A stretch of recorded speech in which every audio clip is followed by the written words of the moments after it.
Welcome back. I'm Kim Bailey. She's Fulyana Osborne, and this is Inside Exec. Today, at Fulyana's request, we're going to talk about leaving an organisation, whether you're retiring or resigning or being made redundant, at a time when everyone is working remotely. As we record this once again, we are still in a semi-lockdown due to the coronavirus in 2020. So we want to look at the individual's feeling and acting, and the team and the stakeholders and the suppliers, contractors, customers' reaction and action. Let's begin by hearing Fulyana's views. Today, I want to talk to you about people leaving an organisation for many, many reasons. Particularly, I want to concentrate on the environment and the feelings during this time when people are not really in the office. They're all working from home and via technology, video conferencing, etc. So let's take some examples of why people might be leaving. So they might be leaving because they got a promotion elsewhere, so they resign. They might be leaving because they've been made redundant. They might be leaving because they're retiring. They might be transferred to another part of the organisation in a different location. During this time, that will happen, and as per usual, an announcement get made, and then after that, emails follow. People bump into each other in the corridor. They say, "Did you hear so-and-so is leaving? Did you know why that person is leaving?" People will bump into you and ask you, "Why are you leaving?" and that they miss you, etc. So from the individual's point of view, the person who is leaving, I believe that is going to feel a bit surreal based on some recent examples people shared with me. It feels surreal because it feels like, yes, everything is the way I wanted, everything is going well, and the announcement was written and it was written perfectly well, etc. However, it kind of feels funny and sad at the same time because I can't say goodbye to people face to face in the way it normally happens. What does that leave? It leaves a gap. So we'll talk about how we can compensate for that gap in a minute. Now, this is going to feel just as strong and I guess surreal for the rest of the team. The team could be your immediate team members, it could be the stakeholders, it could be other departments that you worked with on and off. It could be members of the management team that you either interact with regularly or not so regularly. It could be your suppliers, it could be your clients, etc. I guess we have to pay a little bit more attention than normal for this in this environment and see what can I do differently, if anything, to make sure that I feel fulfilled in the way I'm exiting and kept the human connection despite the fact that it's not face-to-face. Likewise with the team members, because you've got to remember when these things normally happen, you have, as I said, your interaction, bumping into people, people telling people, and so on. Then you might even have a farewell. You might even have half a dozen. One of them could be the whole floor comes and wish you all the best and have a bit of a morning tea. Other cases might be different groups. You will go out together and have a lunch or a drink or whatever it may be. All these things actually help us process and have that human connection and talk about our experience in the organisation, what we learned, what we appreciated, what we're going to miss.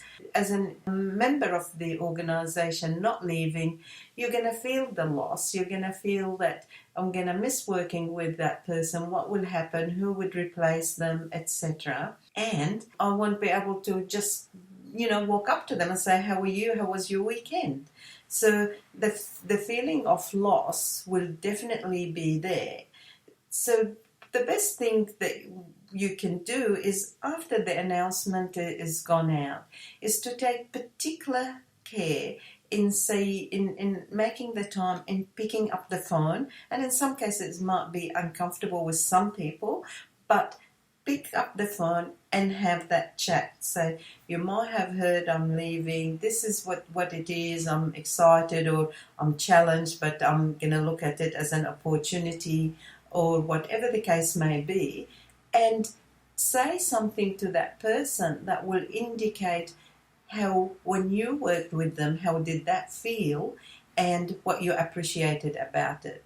And you might even talk about a project with other people that you only worked with on project basis. You might say, I'm really, really happy I had the opportunity to work with you on such and such project. And even though we had our challenges, we mightn't have got the full extent of what we went for, but look at the foundation we left behind. Look at that. So I'll always remember and appreciate that. This sort of conversation can happen by the person leaving, initiated by the person leaving, or the person not leaving, and have a genuine something to say to the person leaving. Likewise, with your suppliers, the clients, again, keep it professional, keep it to the point, but make the effort to say that you enjoyed working with them, and if you did, that is, and select them. If you're a regular listener to our podcast, you will already know that I am going to make a list in this situation because I am the list person. I am the list queen. Making a list, firstly, of the people that you interact with that will be affected in one way or another by the fact that you are leaving will give you a starting point. And really that's what you need, because in a situation where this activity happens, whether you resign, you retire, you're made redundant, the activity that reflects on you in terms of you leaving is organised around you. You don't actually have to do very much more in terms of farewells, shall we say, other than sit back and wait for the party, wait for the letter, wait for the day to come. And you would generally only interact with the immediate group that you work with, because you would expect that the announcement having been made, that everyone else would know. And so in that situation, you don't have to do anything proactive to manage what is occurring. The circumstances that we're in now mean that you do have to take charge. And that's a good thing, because it gives you the opportunity to manage this activity in a way that reflects on you. Remember that for a lot of people in this situation that you interact with, this is going to be what we call the last touch that they have with you. This is how they will remember you. The way you approach this, the way you interact with them, is the way that they will predominantly remember you in this situation. So if you want to exhibit some good leadership skills, some good communication skills, some good management skills, because it may not be the last time that you interact with them. If we look into the future, you want them to remember this last touch with some degree of professionalism, so that in the event that they need to call on your expertise, your services, your input at some time in the future, you will be the one that comes to their mind. You'll be the one that they think, there was that person. When they left, they did this. That's who I want in this situation. So don't ever think that this is a closing of a door, because all of our lives are too intermingled for us to ever think that one door closes and no other door opens. That just doesn't happen in my experience. You can break up the groups, if you like, into people that very close, and that's definitely phone call and contact details for the future. The next group might be not as close, but close enough, a number of projects or interactions or lived in situations that were difficult at the times, and had each other for support, or had some exciting initiatives that you thought of and implemented. In that sense, again, trouble is to do that face-to-face, by phone or video, and to make sure, again, contact details. The essence here is personalising it, making it real, and referring to actual experiences that you had. I think the important area for you, again, to consider, and I'll go back to what I said earlier, is about you managing this situation, you deciding what information you want to impart to the different groups of people that you might identify. And there's a wonderful Yes Minister episode where it's just before Christmas, and the private secretary brings in all of the Christmas cards to sign, and there's hundreds and hundreds of them. And there's all different ways that they have to be signed depending on who they're for.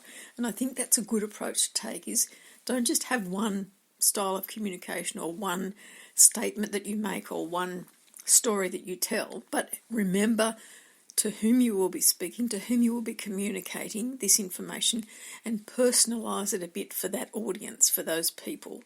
And that, again, helps you to remember this group and helps them to feel that they were a part of your journey with this organisation. Don't forget the senior management. So with some of them you might interact more than others. With others you really like that person, you admired them, you had very little to do with them.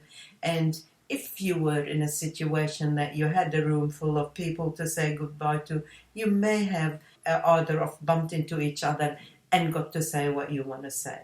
Don't let the lack of face-to-face stop you doing that. Pick up the phone. I'm sure the person will appreciate it both ways, either of you. If you're the senior manager or you're the person leaving, pick up the phone because it means a lot. And after all, a workplace is nothing without the people. Action doesn't happen without people. You know that. Let it resonate that you appreciate it. Think about it yourself first. How when you reflected, did you appreciate it? And if so, let the other person know.